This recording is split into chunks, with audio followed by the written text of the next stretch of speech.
അംഗത്തിൽ അടവ് നയമോ എന്നാണ് ചോദ്യം. അംഗത്തിൽ അടവുകളുണ്ട് എന്നാണ് എൻ്റെയും വാദം.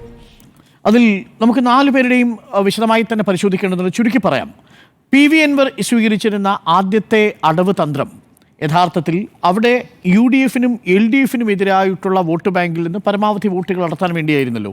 അതിനുവേണ്ടി സ്വീകരിച്ചിരുന്ന ആദ്യത്തെ തന്ത്രം എന്ന് പറയുന്നതും ഇപ്പോൾ തുടരുന്ന തന്ത്രം എന്ന് പറയുന്നതും താനൊരു ജനകീയ സ്ഥാനാർത്ഥിയാണ് എന്ന് സ്വയം അവതരിപ്പിക്കലാണ്.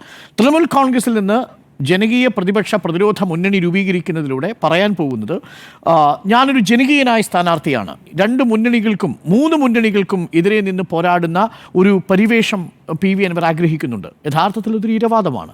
ആ ഇരവാദത്തിൽ എന്തെങ്കിലും സാങ്കേതികമായി ശരിയുണ്ടെന്ന് ഞാൻ വിശ്വസിക്കുന്നില്ല. കാരണം ഞാൻ കഴിഞ്ഞ എല്ലാ ചർച്ചകളിലും പറഞ്ഞതുപോലെ PV അൻവർ ഓരോ ദിവസവും ഗോൾ പോസ്റ്റ് മാറ്റിക്കൊണ്ടിരിക്കുന്ന ഒരു കളിക്കാരനാണ്. തനിക്ക് അനുയോജ്യമായ ഒരു ഗോൾ പോസ്റ്റ് വരുന്നതുവരെ PV അൻവർ ഈ ഗോൾ പോസ്റ്റ് മാറ്റിക്കൊണ്ടേയിരിക്കും. മത്സരം തുടങ്ങുമ്പോൾ PV അൻവർ പറഞ്ഞു തുടങ്ങിയത് എന്താ? പിണറായി സത്തെക്കുറിച്ച്. മത്സരം ആദ്യഘട്ടം കഴിഞ്ഞ് 2ാം ഘട്ടത്തിലേക്ക് പിന്നിടുമ്പോൾ PV അൻവർ പറയുന്നത് എന്താ?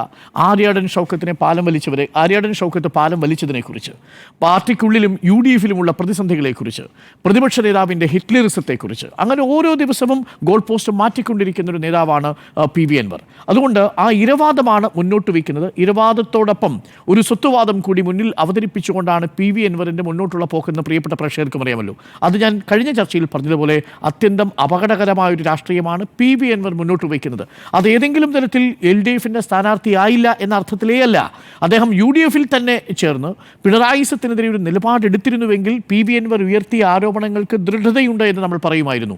PV അൻവർ ഉയർത്തിയ പോലീസിലെ സംഘവൽക്കരണത്തെക്കുറിച്ചുള്ള, പോലീസിലെ കെടുകാര്യസ്ഥതയെക്കുറിച്ചുള്ള, ആഭ്യന്തര വകുപ്പിൻ്റെ പരാജയത്തെക്കുറിച്ചുള്ള ഒരു വലിയ ചർച്ച കേരളത്തിൽ നടന്നേനെ. ഇന്ന് ആ ചർച്ച കേരളത്തിൽ നടക്കുന്നില്ല എന്നുള്ളതാണ്. ഈ തെരഞ്ഞെടുപ്പിൽ അത് ചർച്ചയാകാനേ പോകുന്നില്ല എന്നുള്ളതാണ്.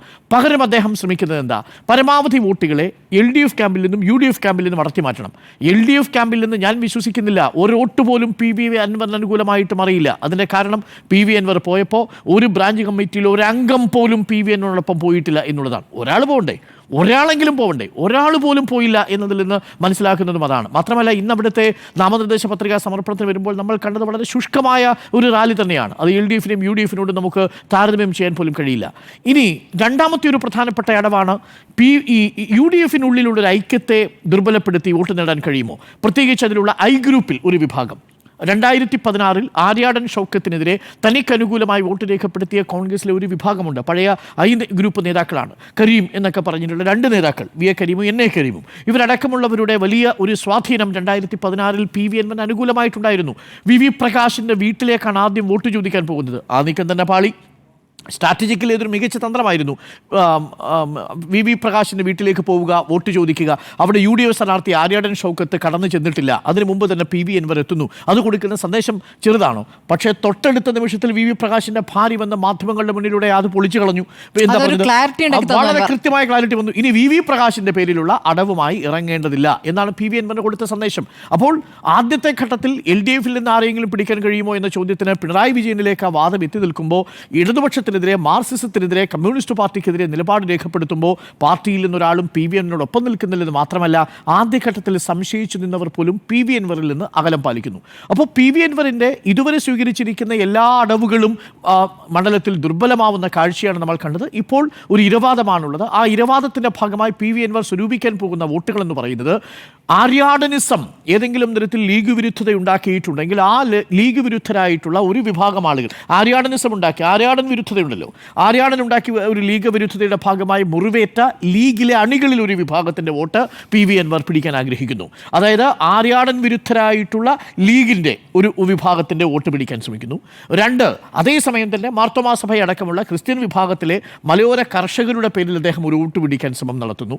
എന്നാൽ വികസന രാഷ്ട്രീയത്തിൻ്റെ ഒരു വാദവും PV അൻവറിന് മുന്നോട്ട് വയ്ക്കാൻ പറ്റില്ല. കാര്യം എന്താ? 9 വർഷമായി അവിടുത്തെ MLA ആണ്. 34 വർഷത്തേക്കാൾ കൂടുതൽ മെച്ചപ്പെട്ട വികസനം ആ മണ്ഡലത്തിൽ കൊണ്ടുവന്നു എന്ന് പറഞ്ഞ MLA ആണ്. ആ MLAക്ക് സർക്കാരിൻ്റെ കിഫ്ബി പ്രോജക്റ്റിൽ നിന്നുള്ള വികസന പദ്ധതി തള്ളിപ്പറയാൻ കഴിയാത്ത സാഹചര്യം ഉണ്ടാവുന്നു. അതുകൊണ്ടാണ് ഇപ്പോൾ സ്വീകരിച്ചിരിക്കുന്ന അടവ് എന്ന് പറയുന്നത് ആ ഇരവാദം മാത്രമാണ്. അത് നിലനിൽക്കുമെന്ന് എനിക്ക് തോന്നുന്നുമില്ല. രണ്ടാമത്തേതിലേക്ക് വന്നാൽ, അടവ് ഇവിടെ ഉപയോഗിക്കാൻ പോകുന്നത് ആരാണ്? തുഷാർ വെള്ളാപ്പള്ളിയുടെ വാക്ക് വന്നു കഴിഞ്ഞു. എന്താണ് NDAയുടെ അടവെന്ന് പറയുന്നത്?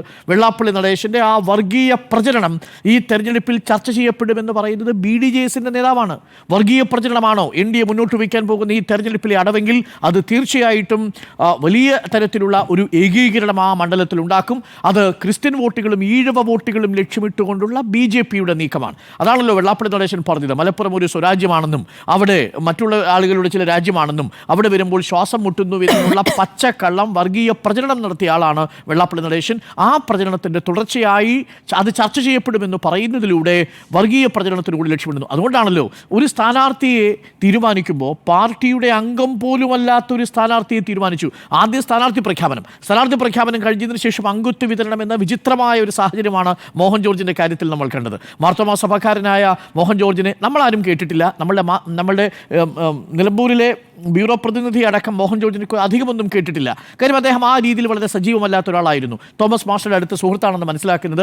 നമ്മൾ കേട്ടത് തോമസ് മാസ്റ്ററോട് പോയി BJP ആളുകൾ ചോദിക്കുന്നു, നിങ്ങൾ സ്ഥാനാർത്ഥിയാകാൻ താല്പര്യമുണ്ടോ എന്ന് പറയുന്നു. തോമസ് മാസ്റ്റർ താല്പര്യമില്ലെന്ന് പറയുന്നു. തോമസ് മാസ്റ്ററുടെ സുഹൃത്തായ മോഹൻ ജോർജിനെ പിടിച്ചു നിർത്തുന്നു.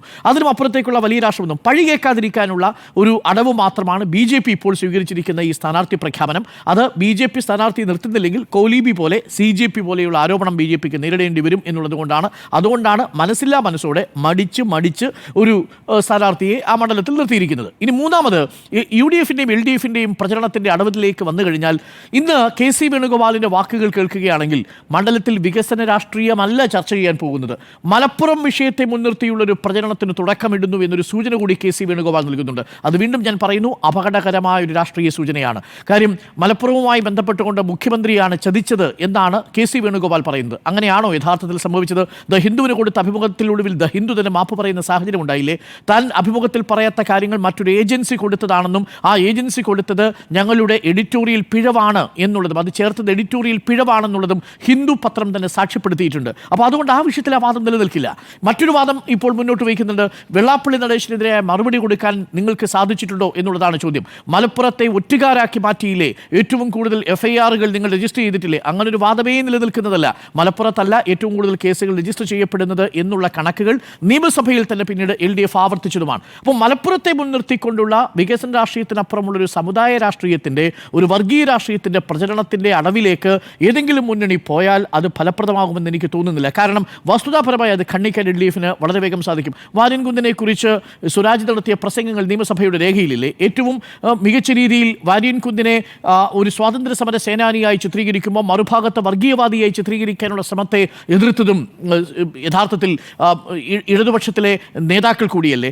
തീർച്ചയായിട്ടും ലീഗ് നേതാക്കൾക്കും അതിൽ ലീഗ് നേതാക്കളും വളരെ കൃത്യമായി തന്നെ ആ വിഷയത്തെ പ്രതിരോധിച്ച് നിർത്തിയതാണ്. അതുകൊണ്ട് LDFിൻ്റെ ഇതുവരെയുള്ള സ്ട്രാറ്റജി എന്ന് പറയുന്നത്, ഞാൻ ഒരിക്കലും സിദ്ദിഖിൻ്റെ വാദത്തെ ഓവർ റീഡ് ചെയ്യാൻ ആഗ്രഹിക്കുന്നതില്ല. ഞാൻ ആ പ്രസംഗം പൂർണ്ണമായിട്ടും കേട്ടു. ഇന്നിപ്പോൾ ചില നേതാക്കൾ പറയുന്നുണ്ട്, സിദ്ദിഖ് പറഞ്ഞിരിക്കുന്നു ജമാഅത്തെ ഇസ്ലാമിയുടെയും SDP വോട്ടുകൾ വേണം. അങ്ങനെയല്ല ആ വാചകത്തിൻ്റെ തുടർച്ചയെന്ന് പറയുന്നത്. BJPയുടേതാണെങ്കിലും കോൺഗ്രസിൻ്റേതാണെങ്കിലും RSSൻ്റേതാണെങ്കിലും ജമാഅത്തയുടേതാണെങ്കിലും SDP സുഡാപ്പികളുടേതാണെങ്കിലും സകലമാന മനുഷ്യരുടെയും വോട്ട് വേണം എന്നുള്ളതാണ്. മാനവികതയുടെ ഭാഗത്ത് നിന്നുകൊണ്ട് സംസാരിക്കുമ്പോൾ എല്ലാ മനുഷ്യരുടെ വോട്ടുകളും വേണമെന്നാണ് സിദ്ദിഖ് പറഞ്ഞിരിക്കുന്നത്. അത് ഏതെങ്കിലും തരത്തിൽ രണ്ടു വിഭാഗക്കാരുടെ മാത്രമായിട്ടല്ല അവിടെ പറയുന്നത്. പക്ഷേ ജമാഅത്തെ ഇസ്ലാമിയുടെ പേര് പറയുന്നുണ്ട് എന്നുള്ളതും വാസ്തവമാണ്. അപ്പോൾ അതുകൊണ്ട് ഈ തിരഞ്ഞെടുപ്പിൽ നമ്മൾ കാണാൻ പോകുന്ന അല്ലെങ്കിൽ നമ്മൾ പ്രതീക്ഷിക്കുന്ന രാഷ്ട്രീയം എന്ന് പറയുന്നത് വികസന രാഷ്ട്രീയത്തെ മുൻനിർത്തിക്കൊണ്ടുള്ള ഒരു ചർച്ച, രാഷ്ട്രീയത്തെ നിലനിർത്തിക്കൊണ്ടുള്ള ഒരു ചർച്ച, മതനിരപേക്ഷമായ രാഷ്ട്രീയത്തെ മുൻനിർത്തിക്കൊണ്ടുള്ള ഒരു ചർച്ചയ്ക്ക് നിലമ്പൂർ വേദിയാകുമോ എന്നുള്ളതാണ് നമ്മൾ ഉറ്റുനോക്കുന്നത്. എന്നാൽ ഇപ്പോൾ വരുന്ന സൂചനകൾ അനുസരിച്ച് അത് വളരെ പെട്ടെന്ന് തന്നെ വികസന രാഷ്ട്രീയത്തിൻ്റെ ചർച്ചയിൽ നിന്ന് മതവാദ രാഷ്ട്രീയത്തിലേക്കും വർഗീയ രാഷ്ട്രീയത്തിലേക്കും തെന്നിമാറിപ്പോകാനുള്ള സാധ്യത ഏറെയാണ്. കാരണം എന്താ? 34 വർഷത്തെ UDF ഭരണത്തിൻ്റെ വിലയിരുത്തൽ വന്നാൽ, പ്രത്യേകിച്ച് ആര്യാടൻ മുഹമ്മദിൻ്റെ MLA കാലഘട്ടത്തിൻ്റെ വികസനത്തിൻ്റെ ചർച്ച വന്നാൽ അത് നിലവിൽ UDFിന് വലിയ പ്രതിരോധമാണ്. നമ്മളുടെ മുന്നിലൊക്കെ ആ ചിത്രങ്ങളുണ്ടല്ലോ. നിലമ്പൂർ ആശുപത്രി ഇപ്പോഴും അത് പൂർണ്ണ സജ്ജമാണെന്ന് ഞാൻ പറയില്ല. നിലമ്പൂരിലെ റോഡുകൾ സമ്പൂർണ്ണ സജ്ജമാണെന്ന് ഞാൻ പറയില്ല. പക്ഷേ അതെന്തുകൊണ്ടും 2011-16 കാലഘട്ടത്തിൽ ആര്യാടൻ മുഹമ്മദ് മന്ത്രിസഭയിൽ ഉണ്ടായിരുന്ന കാലത്തേക്കാൾ മെച്ചമാണ് എന്ന രീതിയിലുള്ള പ്രചരണം അവിടെ നടക്കുന്നുണ്ട്. ആ പ്രചരണത്തിന് UDFിന് മറുപടി പറയേണ്ടി വരും.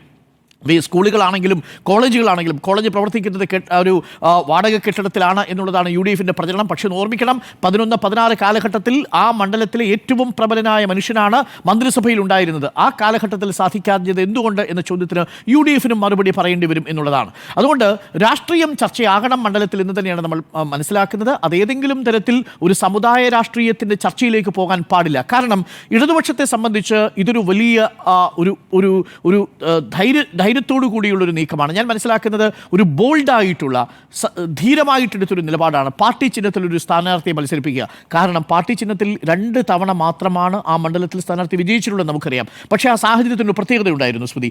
1965 സഖാവ് കുഞ്ഞാലി മത്സരിച്ച് വിജയിക്കുമ്പോൾ കോൺഗ്രസും ലീഗും 2 തട്ടിലായിരുന്നു. അന്ന് ലീഗ് കോൺഗ്രസിനോടൊപ്പമില്ല, പരസ്പരം പോരടിച്ച് നിൽക്കുന്ന സമയമാണ്. 1967 അതിനുശേഷം നടക്കുന്ന തെരഞ്ഞെടുപ്പിൽ കുഞ്ഞാലി മത്സരിക്കുന്ന സമയത്ത് സപ്തകക്ഷി മുന്നണിയുടെ സ്ഥാനാർത്ഥിയായിട്ടാണ് കുഞ്ഞാലി മത്സരിക്കുന്നത്. അന്ന് ലീഗ് CPM-നോടൊപ്പമാണ്. എന്ന് പറഞ്ഞാൽ ഒറ്റയ്ക്ക് പാർട്ടി ചിഹ്നത്തിൽ CPM മത്സരിച്ചപ്പോഴൊക്കെ പരാജയമാണ് നുണഞ്ഞിരിക്കുന്നത്. എപ്പോൾ കോൺഗ്രസും ലീഗും ഒരു കക്ഷിയായി നിന്ന് മത്സരിക്കുമ്പോൾ നിലമ്പൂർ മണ്ഡലത്തിൽ UDF-നെ സംബന്ധിച്ചതൊരു വലിയ വോട്ട് ബാങ്കാണ്. 2009 വരെ. 2009 ശേഷം നടന്ന പുനഃക്രമീകരണത്തിൽ LDF-ന് കൂടി മത്സരിക്കാൻ പറ്റുന്ന കളം ഒരുങ്ങിയിട്ടുണ്ടെന്നേ ഉള്ളൂ. UDF-ലെ വോട്ടുകൾ കൃത്യമായി UDF-ന് തന്നെ വീഴുകയും ലീഗിൻ്റെ വോട്ടുകൾ ഒരെണ്ണം പോലും മറുഭാഗത്തേക്ക് പോകാതെ UDF-ന് അനുകൂലമായിട്ട് വോട്ട് രേഖപ്പെടുത്തുകയും കോൺഗ്രസിനുള്ളിൽ I ഗ്രൂപ്പിനുണ്ടായിരുന്ന ഏതെങ്കിലും തരത്തിലുള്ള വിഷമം ഇല്ലാതെയാവുകയും അവർ തമ്മിലുള്ള എല്ലാ പടലപ്പിണക്കങ്ങളും അവസാനിക്കുകയും ചെയ്യുകയാണെങ്കിൽ അത് തീർച്ചയായിട്ടും UDF-ന് അനുകൂലമായിട്ടൊരു സാഹചര്യം ഒരുങ്ങുമെന്ന കാര്യത്തിൽ ഒരു സംശയമില്ല. പക്ഷേ അവിടെയാണ് PV അൻവർ പിടിക്കുന്ന വോട്ട് LDF-ന്റെ മാത്രമല്ല UDF ക്യാമ്പിൽ നിന്നായാൽ ആ മത്സരത്തിൽ സ്വരാജിന് അനുകൂലമായൊരു സാഹചര്യം ഒരുങ്ങുന്നു എന്നുള്ളതാണ്. അതുകൊണ്ട് ഈ തെരഞ്ഞെടുപ്പിൽ നമ്മൾ പ്രതീക്ഷിക്കുന്നത് രാഷ്ട്രീയം ചർച്ച ചെയ്യട്ടെ. നിലമ്പൂർ മണ്ഡലത്തിൽ സമുദായ രാഷ്ട്രീയം ചർച്ച ചെയ്യുകയോ വർഗീയ രാഷ്ട്രീയം ചർച്ച ചെയ്ത് ആളിക്കത്തിക്കാനുള്ള ഒരു വേദിയായി ആരും ഉപയോഗിക്കരുത് എന്നുള്ളതാണ് നമ്മളും പ്രതീക്ഷിക്കുന്നത്. പക്ഷേ സൂചനകൾ അങ്ങനെയല്ല. വികസന രാഷ്ട്രീയത്തിനും അപ്പുറം സമുദായ രാഷ്ട്രീയവും സ്വത്ത് രാഷ്ട്രീയവും നിലമ്പൂരിൽ ചർച്ച ചെയ്യാൻ ചിലർ തീരുമാനിച്ചിരിക്കുന്നുവെന്ന സൂചനകളാണ് ഇപ്പോൾ പുറത്തു വരുന്നത്.